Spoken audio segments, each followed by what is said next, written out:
Welcome everybody to JL's Movie Life episode 3. This week I am reviewing Prometheus. It's a prequel to Alien. That's all you need to know. If you like Alien movies, see it. If you don't see it. One special note before I get into the movie. It was great. There was a woman who brought her 5-year-old son into the theater for the movie. Note to parents, if you can't get a babysitter, don't go see the movie. That's it. It's very simple. You had a kid, you're fucking his brain up by taking him to see movies like this. He can't handle it, okay? There's violence, there's cursing, there's more violence, there's people getting acid spit on their face, and in one particularly awesome scene, if you're an adult, there is basically a rushed abortion done on a woman because she has an alien in her, okay? So, not the kind of stuff you want a 5-year-old seeing. 7, 8 years old, yeah, perfectly alright, but 5, too young. Unfortunately, the woman gave her son a cell phone to play with during the movie, which was a great choice, because nothing makes me enjoy a movie more than a small child waving around a phone 8 seats from me in darkness. But fortunately, there was one brave soul, an old man, Cranky. I'll call him Cranky. He was probably the ghost of JL Future. He yelled from the back of the theater, "Turn the phone off!" And I applauded him. I usually don't applaud at movies because I think it's stupid, but I think that man was a hero and deserved a round of applause because fuck that woman and her soon-to-be criminal kid. I almost feel like, can't we just arrest the kid? Can't we just arrest him and his mom now? Like Minority Report, where you just know the kid's going to be warped and probably do something heinous. Anyway, the movie itself, shall we? Prometheus, prequel to Alien, like I said.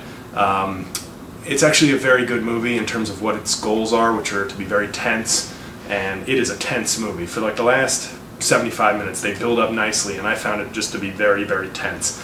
A lot of scientists, because it's a science expedition, but good-looking people. This is Hollywood's thing. They always cast at least half the scientists in any science movie are good-looking people. Anybody who's dealt with scientists knows that's not true. We all know that Stephen Hawking is sort of the standard bearer for good looks in the science community. So when you have guys that look like, you know, Tom Hardy or you know, people like that, like actor-looking people, you're like, science, huh? Science. I guess that's where all the hot chicks and handsome dudes go these days. No.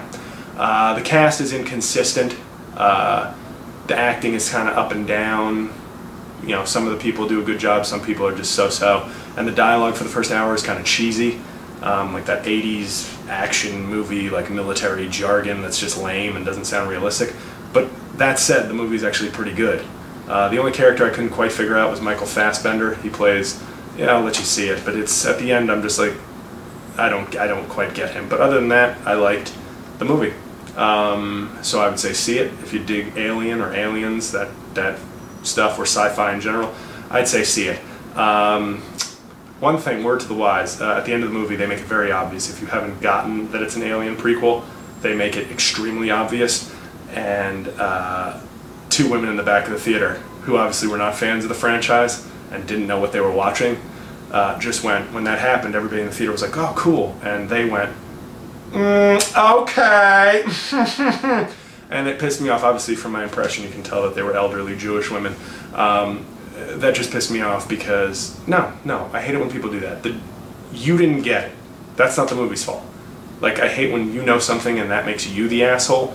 So, screw those old ladies, screw the woman with the kid, but see the movie. Alright? That's it for this week. Next week we're reviewing Adam Sandler's new movie, which should be a giant piece of shit.